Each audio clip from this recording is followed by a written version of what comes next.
Il y a un groupe de filles qui m'a placée au milieu de la pièce, qui m'a regardée avec un air très sévère. Ils m'ont montré du doigt et ils m'ont dit « tu es une sorcière ». Salut toi, j'espère que tu vas bien.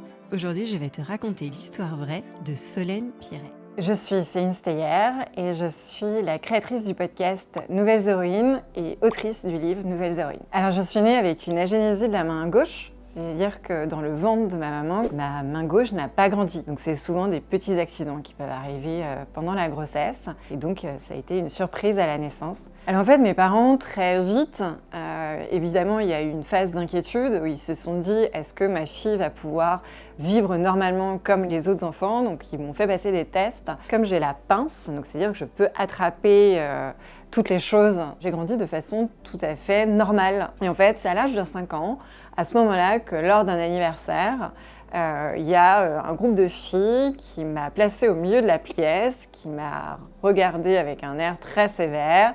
Ils m'ont montré du doigt et ils m'ont dit « tu es une sorcière ». Donc il y a quand même un côté traumatique.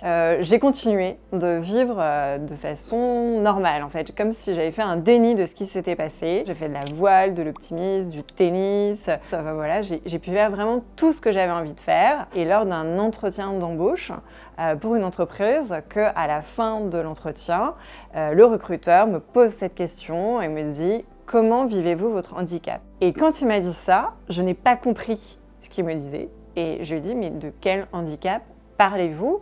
Et donc il a regardé comme ça « Votre main ».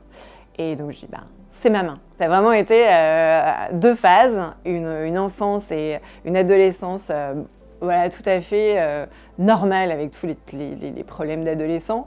Et ensuite, à l'âge adulte, où j'ai compris qu'il y avait cette peur, cette gêne et le regard des autres qui était plus présent.